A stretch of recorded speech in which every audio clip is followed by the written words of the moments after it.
Simon & Schuster AudioWorks presents Star Trek: The Next Generation.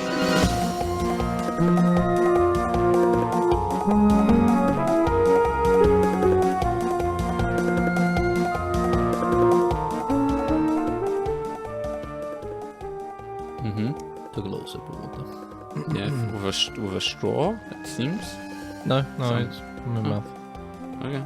Sounded very straw. I don't have straws. I don't know, maybe you're that kind of They're person bad, that, like, man. you're trying to use a straw so you don't wrinkle your face. You know? The straws are... My face is already, I think, it's got the wrinkles baked in. I think I needed to have started avoiding that a while ago, you know? Yeah. But You're an old man. I think that adds character to the face. I'm fine with it. Yeah.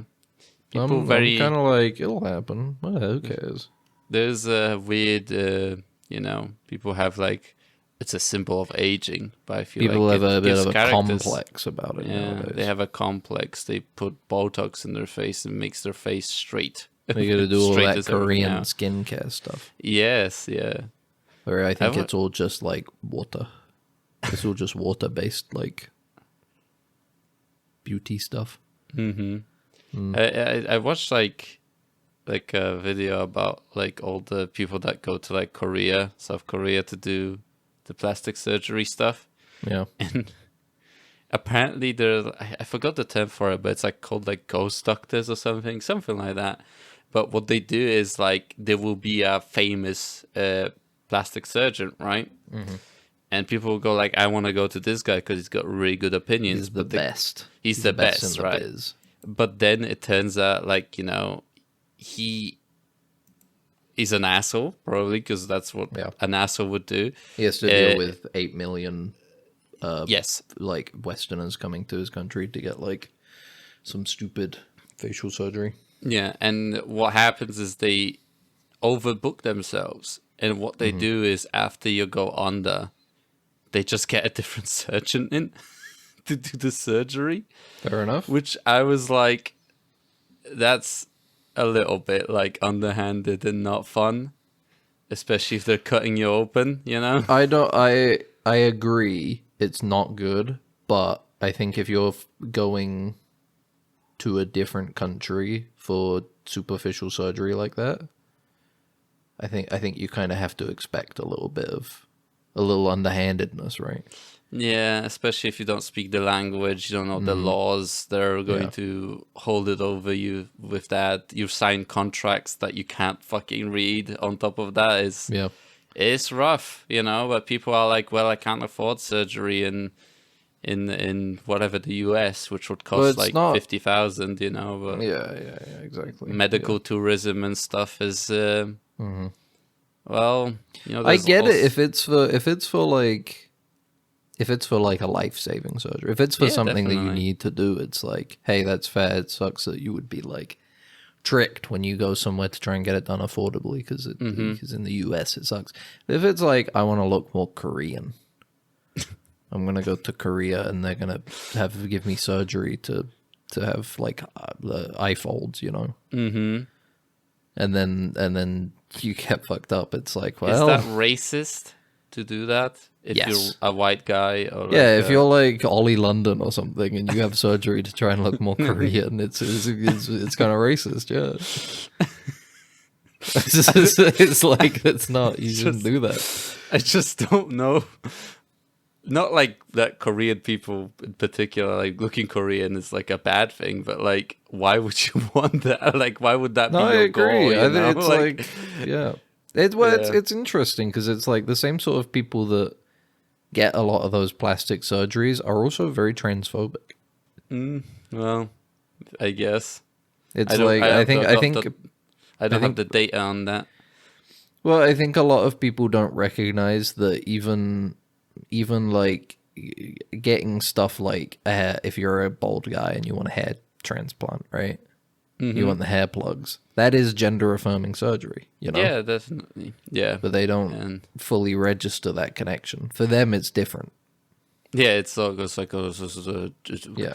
But like it's testosterone. For me, this is a disability. Yeah, I take take copious amounts of testosterone and my hair falls out, but now I have to do hair plugs because I have to be immensely ripped and also have a huge tummy that all my organs also grow. So I have a barrel of a stomach and I need hair because of falling out. Does the testosterone, is there something different about hair plugs that make it so that the testosterone doesn't affect them?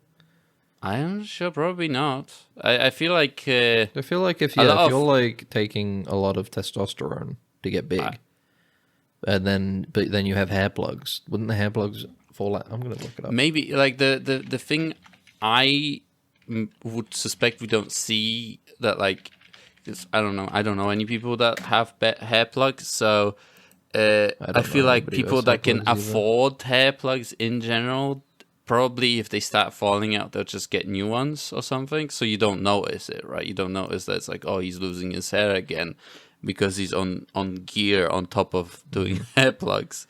Testosterone therapy. This is according to Kirak Medical Clinic. Like, very trustworthy source. Yeah.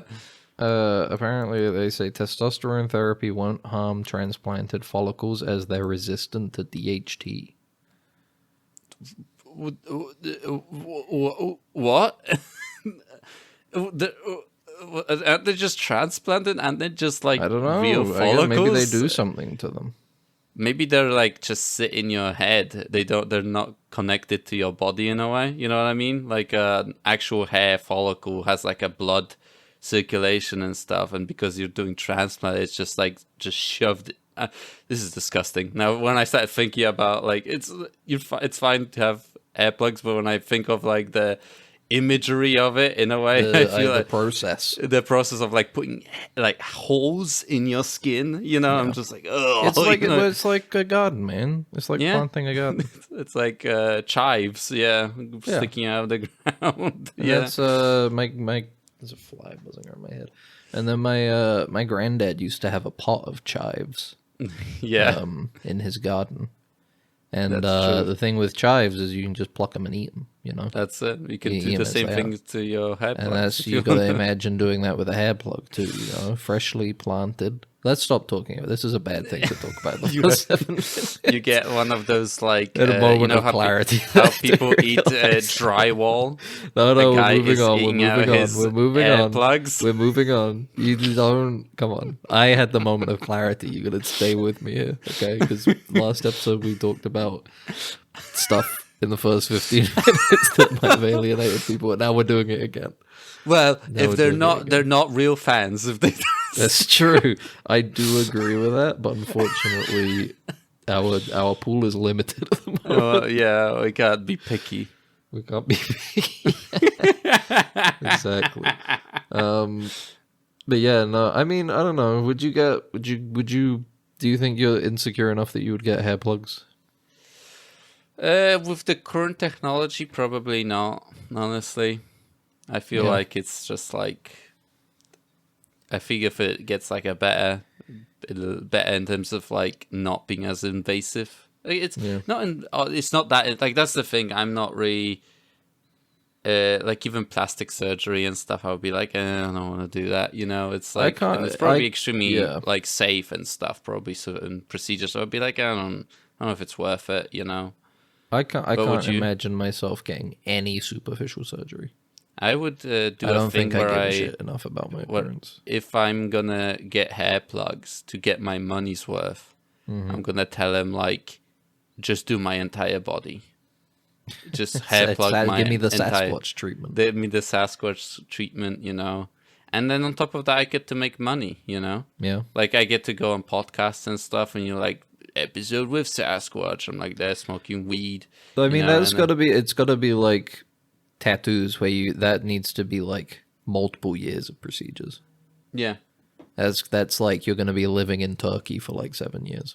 That's good. True. Full time, just getting hair transplants. Yeah, all the like surgeons know me like by name and stuff. It's like, hey. Like after fucking you're Sasquatched up, you go back to the UK and you're trying to get a job, and they're like, so we're noticing this 7-year gap in your CV. even getting over. I feel like even getting through the border would be difficult. Like, It because would, yeah, they would because look at my they'd look at your passport and they'd be like, What the "This fuck is isn't going you. on? What happened? This you're a Sasquatch. This is like a regular guy." Yeah, and it's unfortunate because no, they actually. I was thinking because it would fingerprints, I guess, but I would have to have. They can't put hair plugs in my like on the inner side of my hand. They can't do that, right? They would fall out immediately. Yeah. Yeah, I don't think that would not work too well. Yeah, but I mean, if you're a Sasquatch, you're gonna have like, I'm guessing you just kind of do it in the same areas that like an ape would have it, you know? Yeah, that's true. You're right.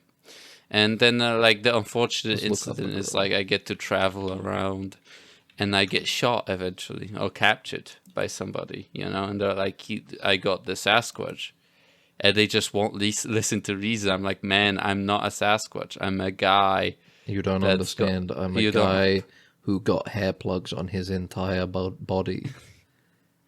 I wanted to be a human Sasquatch, but that doesn't make me a Sasquatch. Oh yeah, and then he's like, that's what a Sasquatch would say, you know, like that's what. And I'm like, well, you got me, you know. I can't. At that point, you just got to throw your arms up and be like, well, what can I say? What would a Sasquatch not say?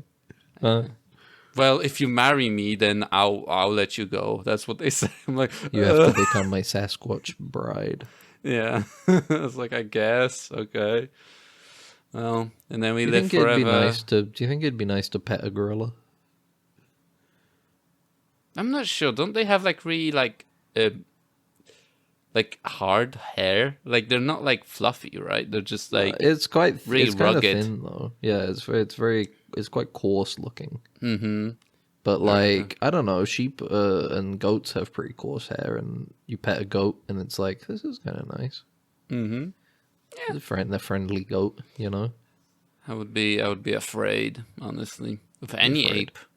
Honestly, I would be any ape that is like bigger than my forearm is scared. That's bad territory. Yeah. If it's smaller than my forearm, then it's like you can crush it basically. Probably. I think I can at least have a good chance of fighting back. Anything bigger than that is like this is going to be a struggle. Mm-hmm. But what if you're defeated? Then you can go on podcast and talk about that, though. Yeah, I can go on the Joe Rogan Experience. Well, we'll get us both on. I'm a Sasquatch man, and you're the guy that defeated a monkey. Today on Joe Rogan, we have the guy who killed a monkey with his bare hands, and the human Sasquatch. But you don't have to wait for Joe Rogan because both of them are here on Dead Ensigns. I'm Ben, and this is Max. We're changing our name to Joe Rogan, both of us.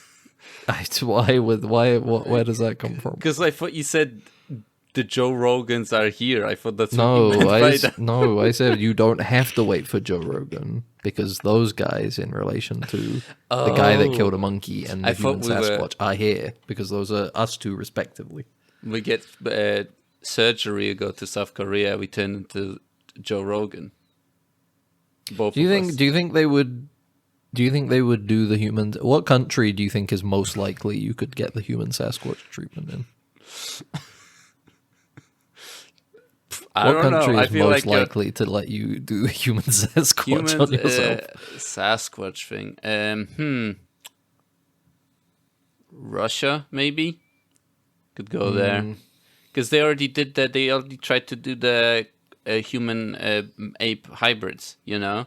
Did they? During the Cold War, they had they had the super soldier. Like, is this some Call of Duty Black Ops? No, story? I think it was just probably something like one of the like weird like communist science where they were one of the intro cutscenes to Call of Duty Zombies where they thought is like if we put seeds out in the cold, they'll make it more resistant to cold, like that sort of thing. Because they were dumb in some way, and then Stalin was like, "That sounds pretty good." Then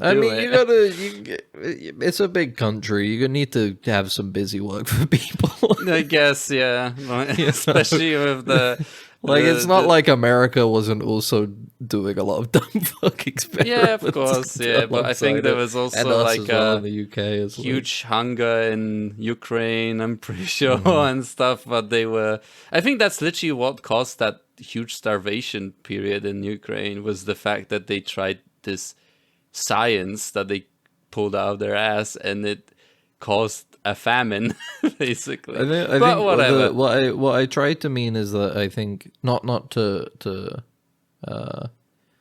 lift the harsh reality that was created by the Soviets, but rather to acknowledge that I think generally it was like a stupid time in the world. Yeah, You can't, because there was also a lot of innovation, but it was like a shotgun blast of research. Some of it stuck, but a lot of it was just like some stupid bullshit. MK Ultra was a really good one. Some MK Ultra type crap. Yeah. I wish I was MK Ultra'd, man. Some shit like, can we attach a bomb to a rat and have it kill Fidel Castro? Fidel Castro, yeah. Like, that's, I don't know. It's kind of dumb. It's kind of dumb. Yeah. Yeah. What a world we live in, huh? Cold War. Cold War stuff. And we're going to get another Cold War now, probably. Well, many say it never ended, really. Yeah, it never ended, honestly. Many say it never really ended. Well, it just got colder. Sub-Zero. I think as long as we have nukes, it's kind of like a constant Cold War, right? Yeah, I could imagine that. Because the only reason to have them really is to stop other people from wanting to use them. Yeah, unless you develop a technology that monopolizes. It's like an Uno reverse card of you got to come up with something even more like fucked up, and like you keep it, and then everybody else is scared. You know. I thought you meant something that like would stop a nuke, like make a nuke inert in the air, like you shoot like it with a array, and it makes all of the nuclear material inside inert, neutralizes it in some way, and that would be interesting. But you only have access to technology, therefore you only have nukes at this point. You know, it's like, then I don't know what happens then.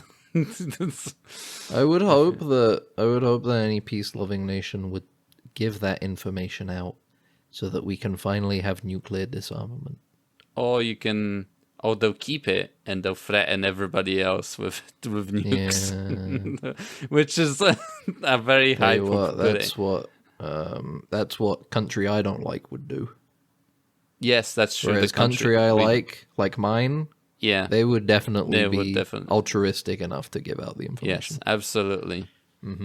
They're morally right. Anyway, let's talk about Star Trek Discovery. I mean, Strange New Worlds, because I forgot that the episodes are merging together slowly from this season, and they're disappearing from my brain very quickly.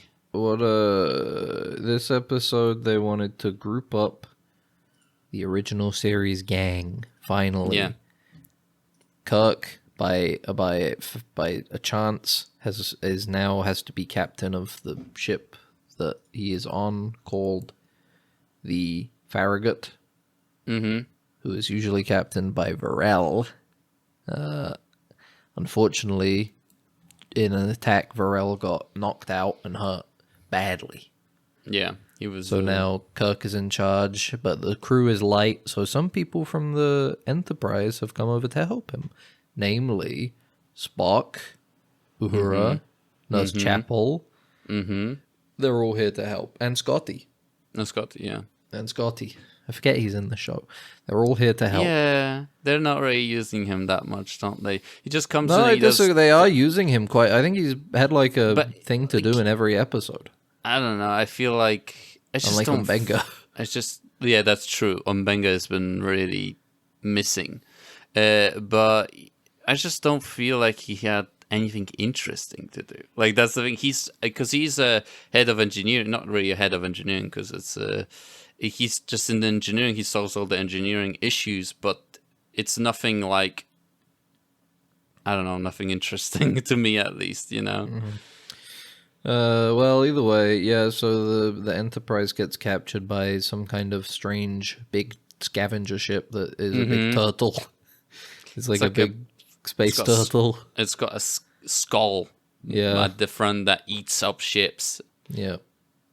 And they took it away, and the crew of the Farragut are trying to work out how to catch up with the ship because they've got no warp. And they gotta save everybody. They gotta save Pike, Ortega, and the rest. All our friends. That's pretty concise synopsis, yeah? The entire episode is just them doing so, right? They're just... Yeah, they have a problem, they do it. I don't know. This episode reviewed pretty well, it looks like. But it did, because I feel like maybe I was just tired after watching War of the Worlds. I was a little checked out. I didn't like the ending, personally, as well. Yeah, it's... I think we both had an issue with it. Yeah, we have... I guess this entire thing is about, like, a Kirk, right? A lot of it is a big this is a Kirk. big Kirk establishing episode. This is the episode that kind of gives us the origins of some of his abilities as a captain. Yeah. His confidence. So this is kind of setting up that, as well as beginning his rapport with the people who'll be flying with in the original series. Yeah. In the past.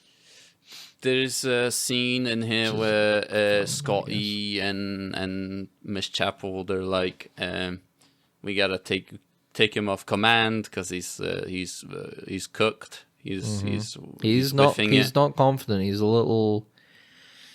He doesn't know what to do. They're in a bind. He needs all the help he can get, but he needs to take command. He needs to have confidence. Yes. And he gets confidence and solves the issue, which is... Yeah. He talks a little bit about with Scott. Scott. Jesus. Spock. Spock. Because this Spock comes into his quarters and just...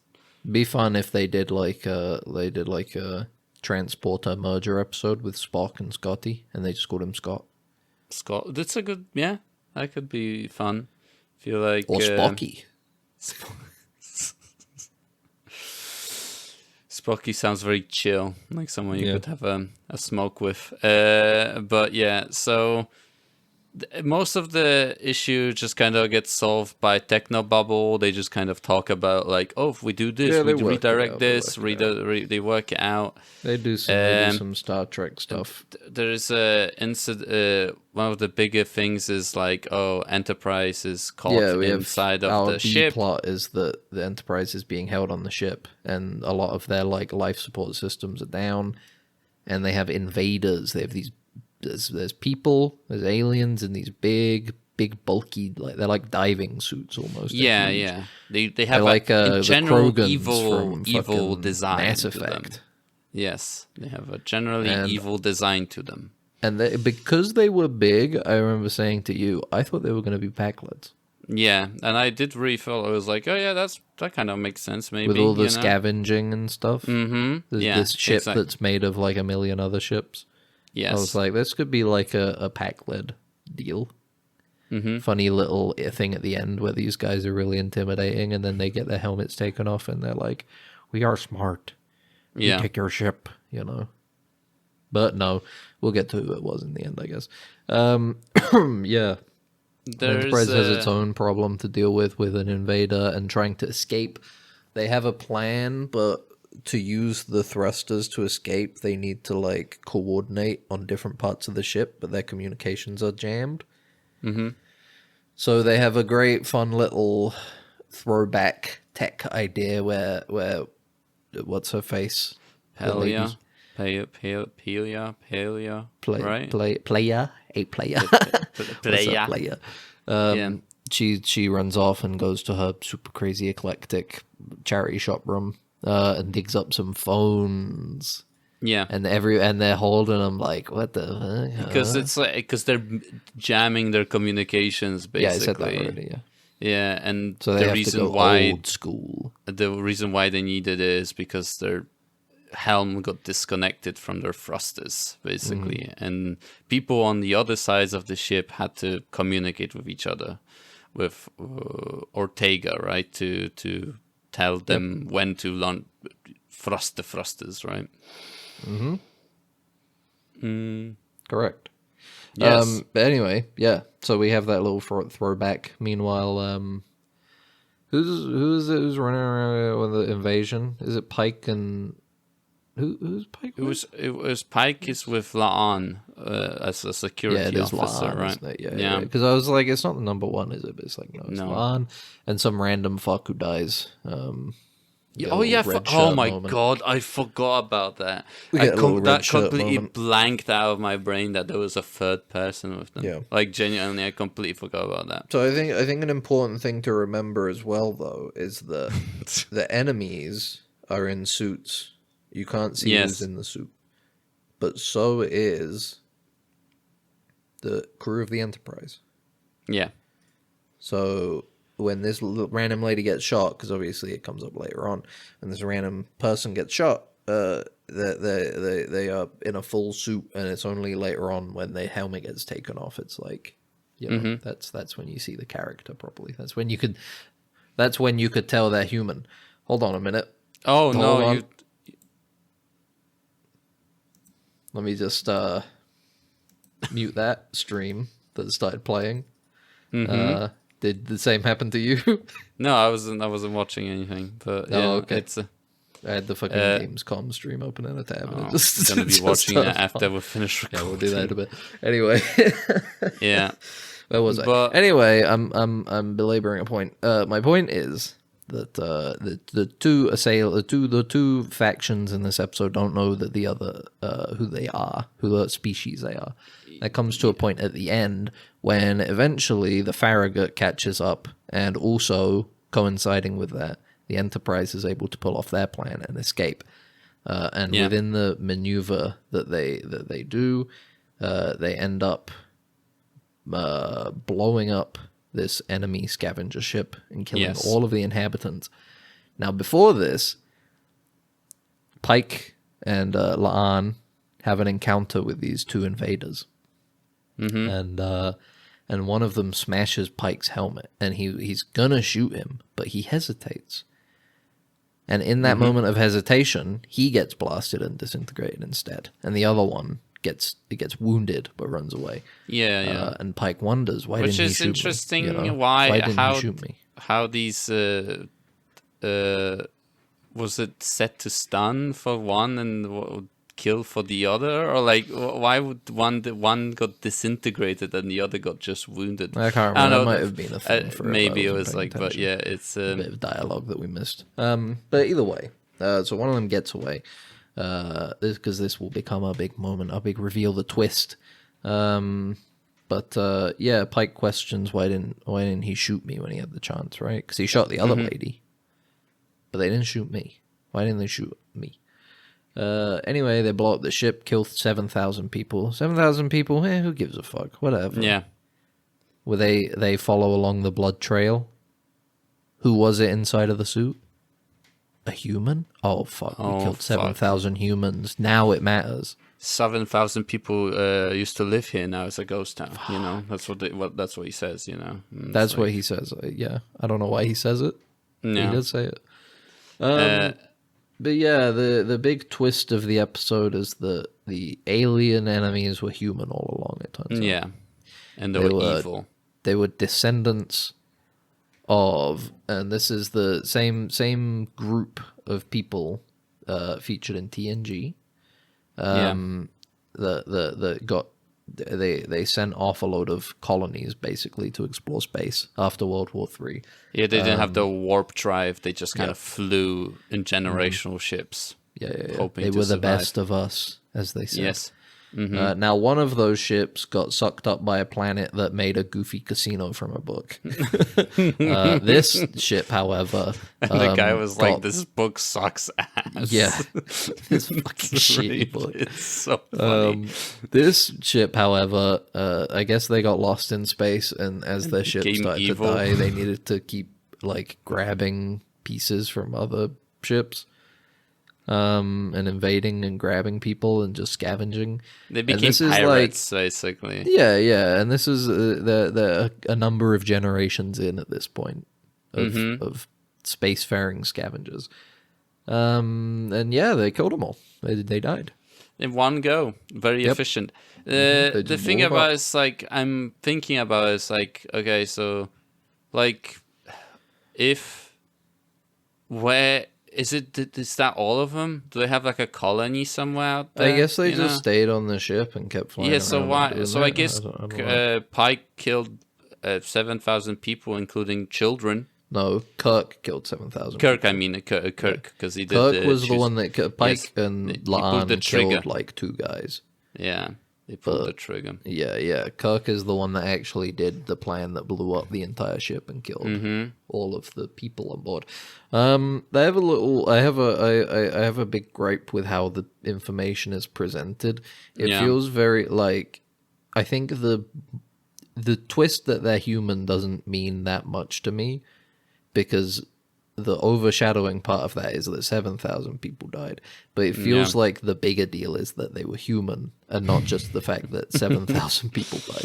I think the main thing should be they killed 7,000 creatures, regardless of whether they were human There's, or a little some bit of alien. favoritism, it's like, the Federation, it's like, they're like their human captains, and stuff like that, it's, just, it's like, it's just the case, that humans are just really good at being captains, of It's ships. a very somber ending, but I feel like it's a somber ending for the Regardless. Yeah. well, the what they're playing as the somber part is like The humans, yeah. the less sad aspect of it, which is that they were human. Like if they weren't, would Kirk just be like, well, That's fine, all right. They were probably evil. They were inherently evil, Yeah. probably. They were some alien. what did we that- kill? 7,000 Romulans. Well, that sucks. Yeah, but They were probably- Romulans, so They were probably Borg or something that were like inherently evil and wouldn't stop for any case, But human, it's like, oh no, they were just Hold on. flawed. They were flawed, actually, in a way. Like they say, it's like, what happened? What how did happened they to get? have? Because we're usually Yes, so much yeah. better than they. Yeah, yeah. We happened. What happened to them? I've turned them into this. But at the same time, crazy. after so many years, I don't believe it would just be 7,000 people. Like there has to be a colony somewhere out there with them, and they'll be like, maybe they are inherently evil. The thing about it is that I kind of get it. People like, it's kind of the point that it's like, oh, they didn't know the enemy, but at the same time, it makes for a very boring fucking piece of television where you're like, they don't, like, it's like, oh, they don't know, and then therefore there is no back and forth between the sides of the story, right? Because the one side has to be anonymous for the flat twist, tension. It's very flat tension. Like exactly. there's I don't yeah. I mean, they jam communication, so it's like they can't communicate with them. But at the same time, it's like it's hard to, although it's like the bare fact that they are human is supposed to be enough for you to recognize the humanity of them. Yeah. But like based on how they were acting, I don't know. I can't relate to them, I can't feel necessarily sad just because they are human. I feel sad because it's like that's 7,000 damn lives that got killed. Yeah. That's bad. Probably They could have children, been too. fucking anything. They could have been anything at all. They could have been pack lads, and it still would have been like, that's fucked up. That's that fucked they up, blew yeah. up 7,000 of them. But no, it's like the big deal is, damn, they were human. Fuck, I'm a human. Fuck, that's crazy. I'm a human. Yeah, like it feels so weird. You just know have how- a very flat tension in this episode. Yeah. It's like it's all reliant. Like the only moment you have is one of them doesn't shoot Pike because they can see that he's human. But it's like, Yeah. what if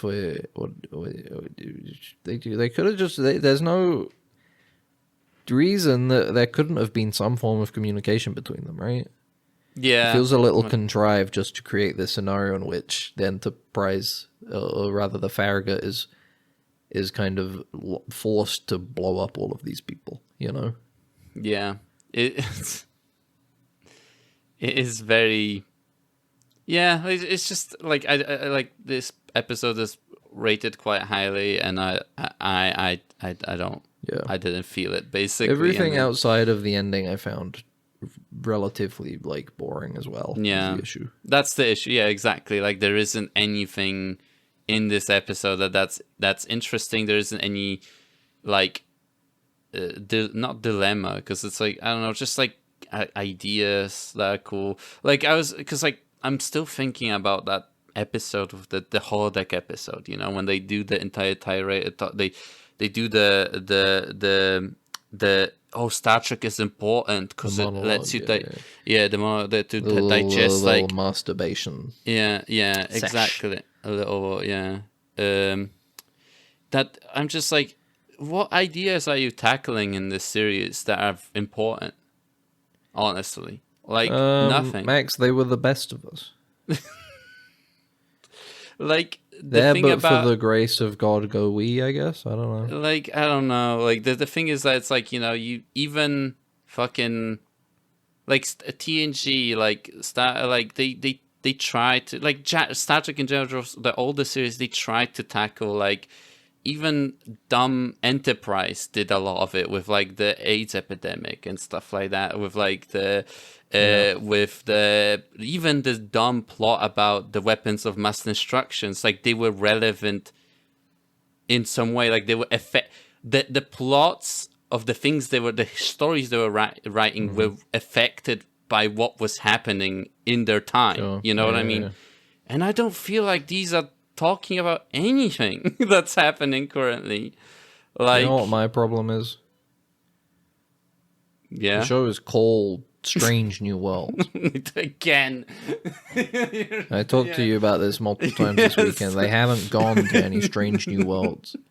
When was the last time? I can't even think about in the last season when they went to the planet which had the prison on it. That was not a strange new world. That looked like a perfectly normal world. It did look very much normal. It also wasn't new. Like, they already knew about it. That's true. You're right. Exactly. They had an expedition there already, and they just came afterwards. Right? Yeah, you're right. Most of the show's just been them in space dealing with something. No Strange New Worlds. How can you call this shit Strange New Worlds, huh? Come on. You should get a refund. I think. I mean, you're the one paying Paramount Plus, bro. That's true. You're the one I should ask for a refund. Yeah. There isn't any Strange New Worlds in this show called Strange New Worlds. All right. But anyway, we're still kind of cold on the street. We have 4 episodes left. What is Starfleet? That's the next one. We're finally going to find out. Maybe we'll find out on Wikipedia. One of the writers is highlighted. Let's see what they've done. Valerie Weiss. We talked about this person already. This is a person I talked about before. Yeah? Alan B. McElron? Wait, what? That's I'm talking about the writer for the 27 episodes. I thought you meant the director for the current one. Oh, no. I'm talking about just because I realized it was highlighted. And I was like, oh, I wonder what they did, and to have a Wikipedia page. Let's see, there should be. They made a screenwriting debut was Halloween 4: The Return of Michael Meyer. Oh. Cool. Mostly action. Alan B. McElroy. They wrote Tekken, They wrote the live-action Tekken film, I guess. Yeah. And what does the television? What are we looking at here? Vampire Diaries. Todd McFarlane's Spawn, the TV show for 21 Jump Street. The original show, I guess. He's also an actor. How nice. Interesting. He's just some guy. I don't know. Why am I looking at some guy? Yeah, I don't know. I just thought it would be something interesting, but nothing that interesting came of that plot thread. Max, I'm not looking. I'm not feeling like this next episode is going to be great. Yeah. Would you like to have a look through all of the promotional photos they've shown for this episode? For the next one, what is Starfleet? Yeah, I have a lot. I guess this one will have to do with the documentary that What's His Nuts is, right? Oh, you're right. I guess it's a lot of them drinking wine. Yeah, they're sitting around.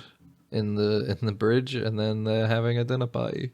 Yeah. There is a little trailer at the bottom, though. Apparently, I could watch that. no, wait. This is just a general season 3 trailer.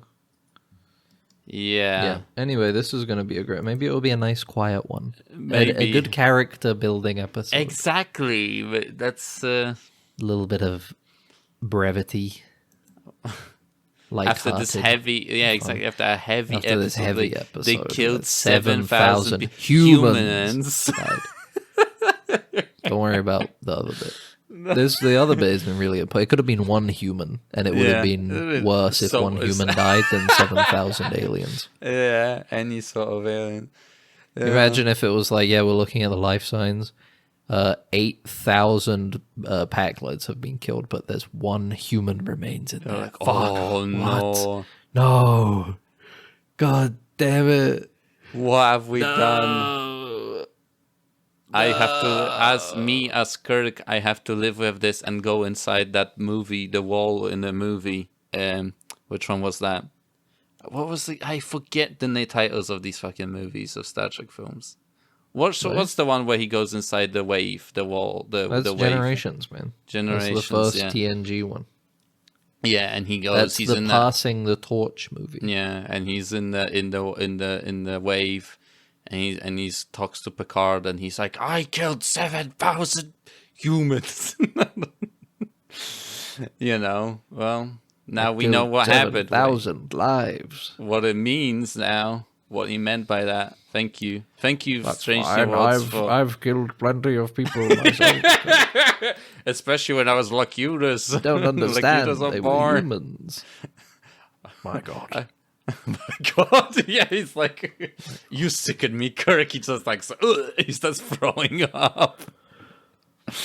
Well, Your record has been tarnished forever now. Yeah, don't touch me. Touch me. Well, Strange New Worlds will continue. What else did we do this week, Max? Well, we watched the big hype movie of the year. Finally got around to it. Finally, yeah. And I was getting kind of annoyed that I had tied watching it to watching it with you two, because I was 2 weeks of being like, man, I could just watch this movie right now. Yes, that's true. It is Unfortunately, accessible. I have fucking friends. Yeah, it would have been Piece of shit. so much easier to not be attached to anybody in any I way. often think. Like Picard. I think he's got like problems with. Well, but he has with to attachment. learn. He learns. He to does get- learn. Yeah, That's his he art. has sex with the cop-out. Romulan lady after her husband But you dies. see, of in their screen. culture, it's actually after it's somebody is actually- widowed, they need to get married ASAP. They and have fuck sex harder, ASAP. yes, They yeah. actually love fucking even more than before. Mm-hmm, To exactly. honor their partner. Oh, Because God. now they're fucking for two. They're like a Mufasa in the sky. They're like nodding. Dude, don't get near her after Picard dies, because she's just gonna be like crazy for Romulan. It's it's good though, because Picard will never die because he's a flesh and blood and flesh android or whatever. No, he'll still die of old age. Don't worry. They'll turn off the little algorithm that's supposed to kill him. It will break. He'll hit his head, and it will turn that off. War of the Worlds. We finally watch it. Yeah, What can we say about this that people haven't already said exactly. over the last 2 because weeks? it's 2 weeks. Yeah, You're a little late on this one. The main thing for me, I loved it. This is the first so bad it's good movie, like in a genuine sense, that I've seen for a while. I feel like a lot of I feel like it's two paths these days, where a movie is way too like self-aware in its terribleness. It's ironic about itself, and or it'll just be like not bad enough to be particularly funny on its own. Yes, exactly.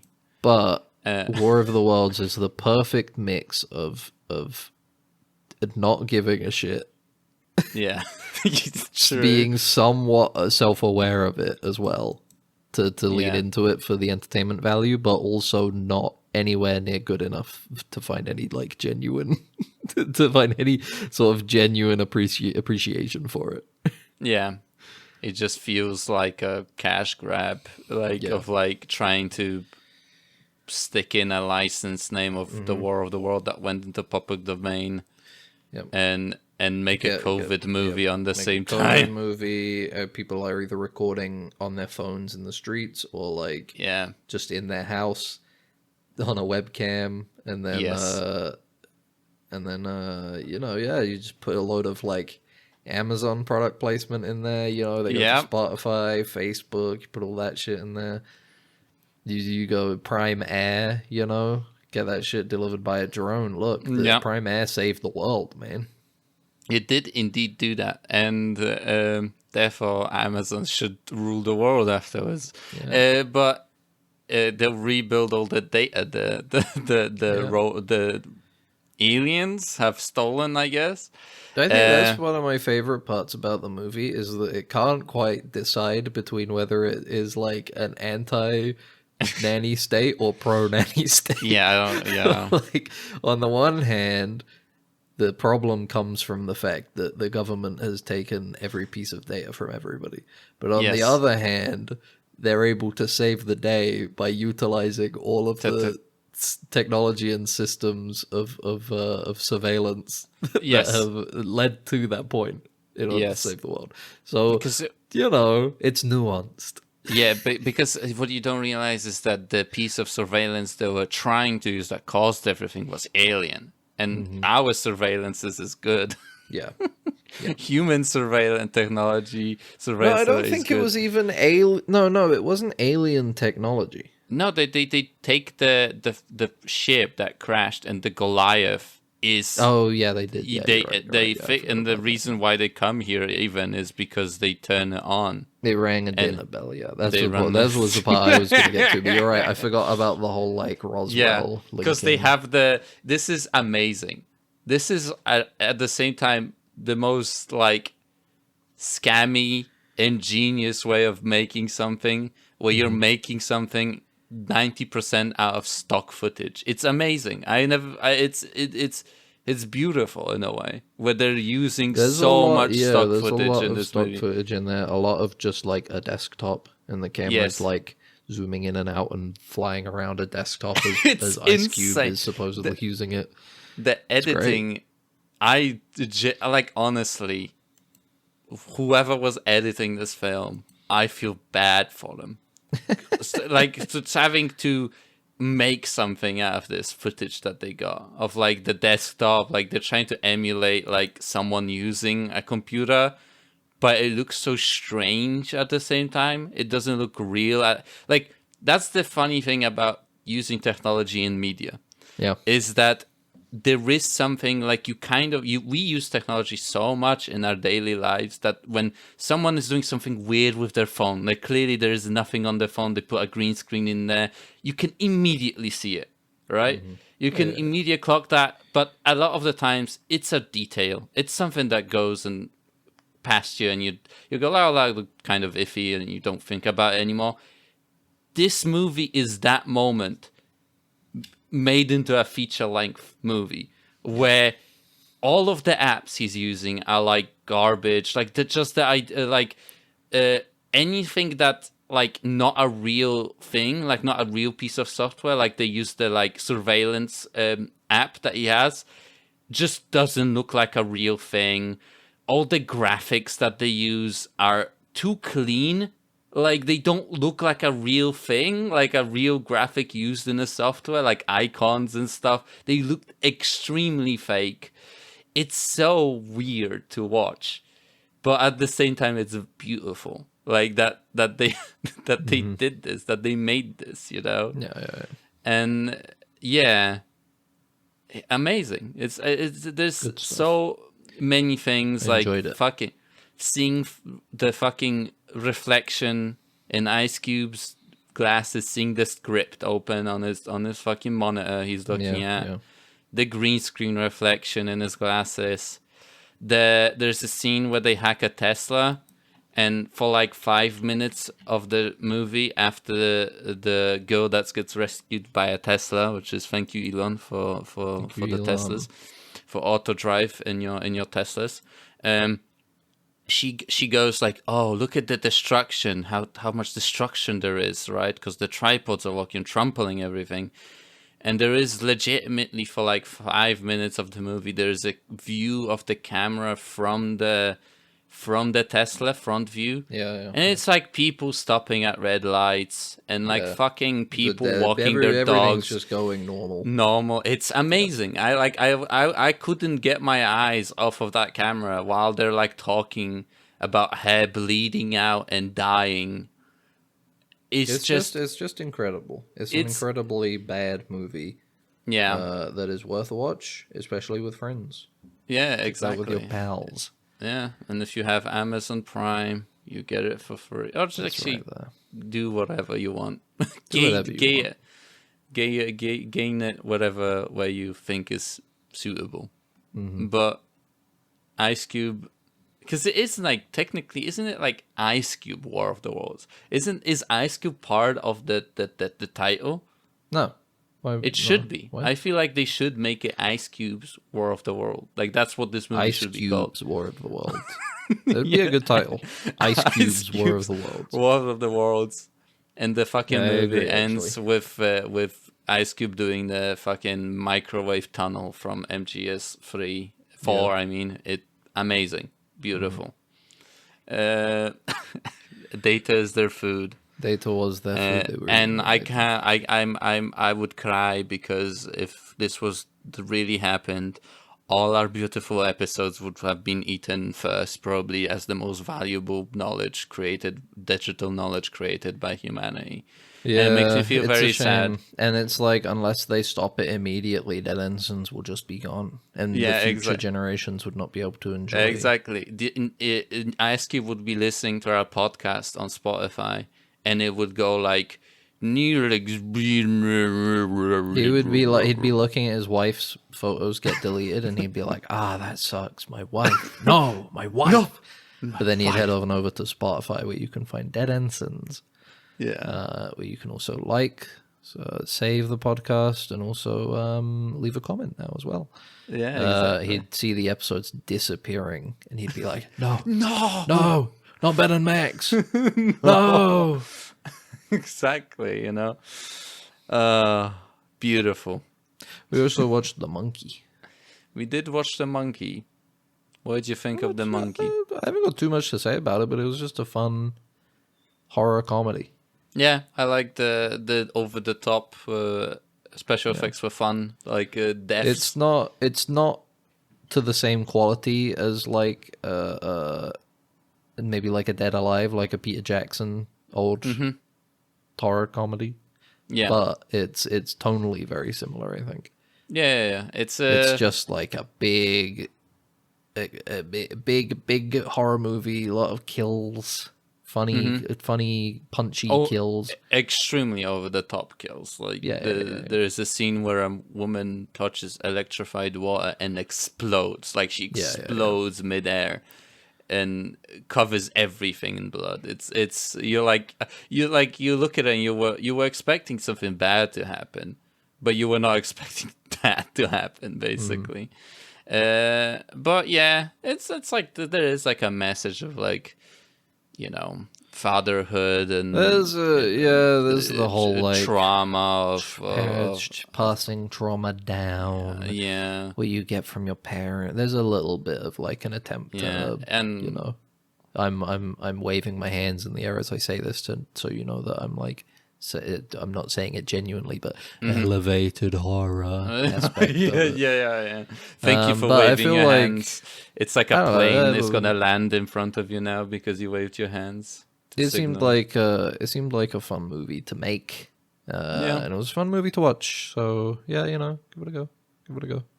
Yeah, give it a go. Now we gotta go because we need to watch. Well, no, I was gonna say I also watched some stuff independently as well. Oh no! I watched Genndy Tartakovsky's Fixed, a movie that has been in production, I think, for like 20 years at this point. That's awesome. Hand animated 2D animation movie from Sony Pictures Animation Studios about a dog. It's an adult adult comedy about a dog who's going to get neutered. So he goes out in the town with his other dog friends for one big final night. Is this is Netflix, right? This is on Netflix. Mm-hmm, Netflix, because I think generally, as they've pitched the idea around over the last 20 years or whatever, I think people have just heard the idea and gone like, no thanks. Mm-hmm. Like, God bless you, but no thank you. Well, brave Netflix out there. And I can't entirely blame them.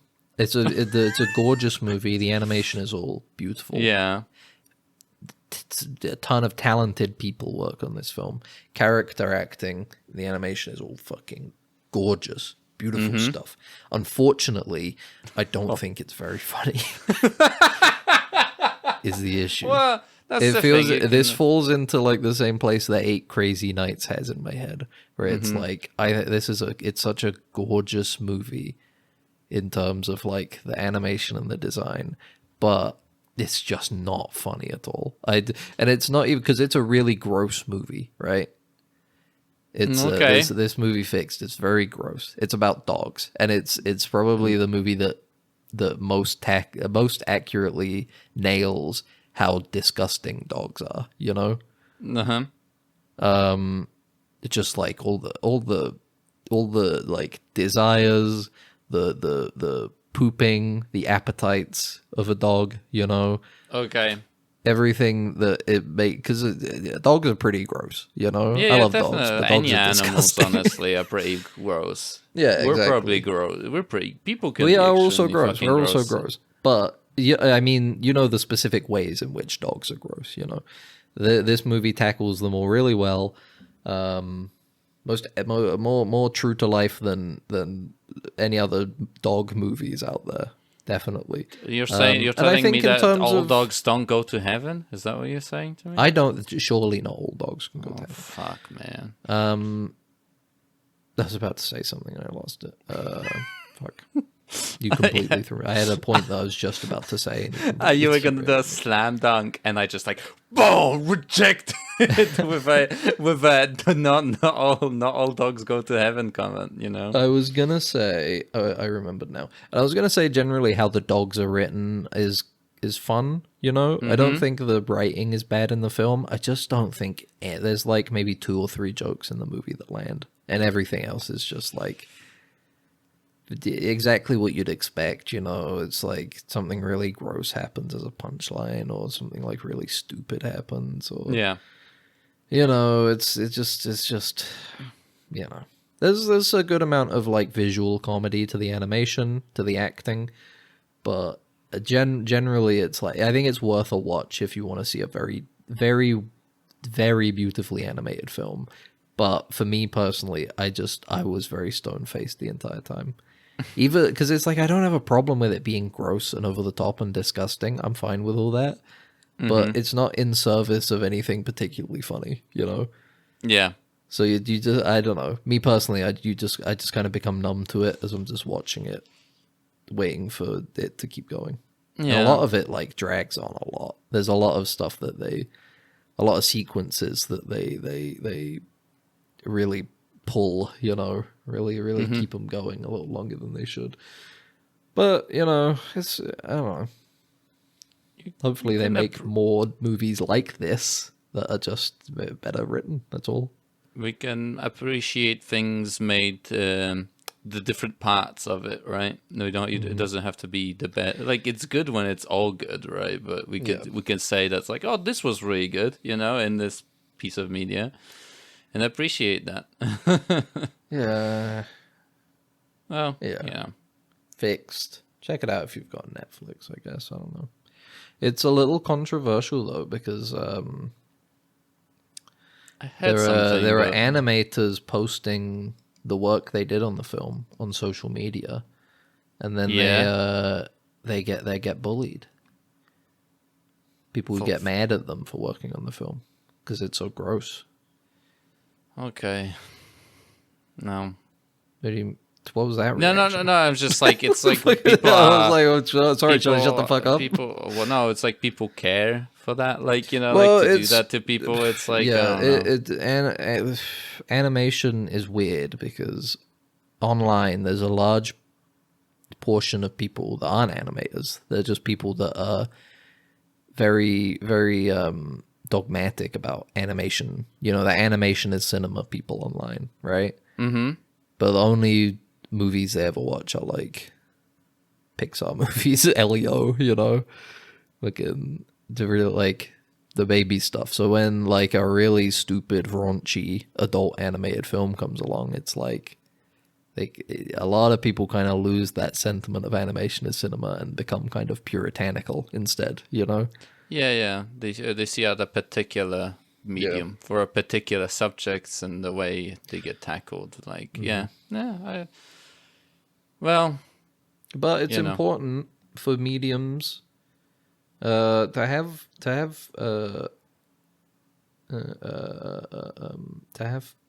stuff that is not particularly good in there, you know. It's okay for that to be like a kind of like movie that isn't very funny and it is just really gross. Yeah.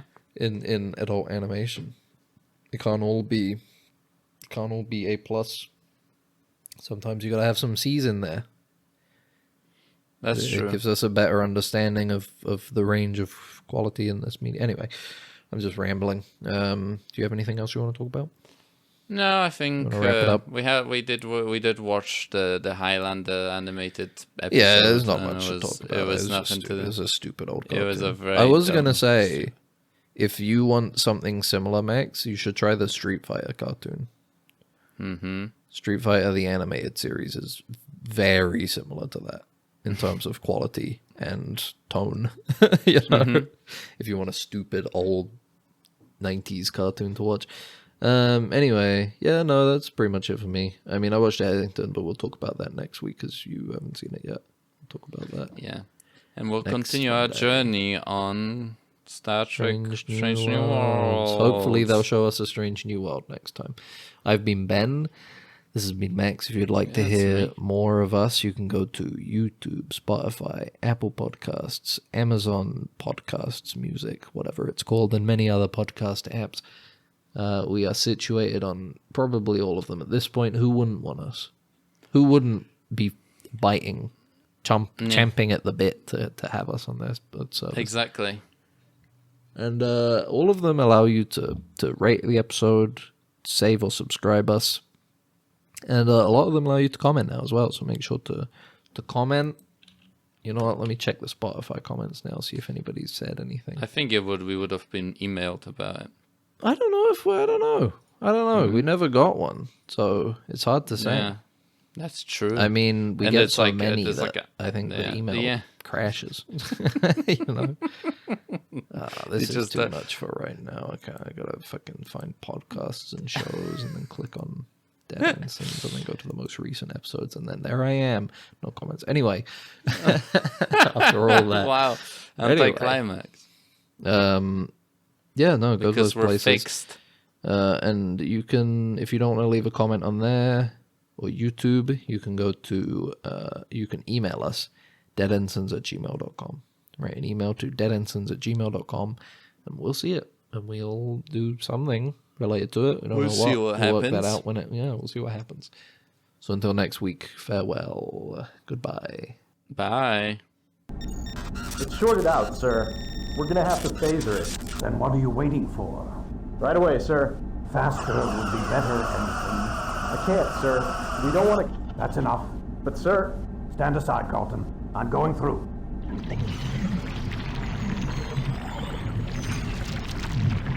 You're alive. Good.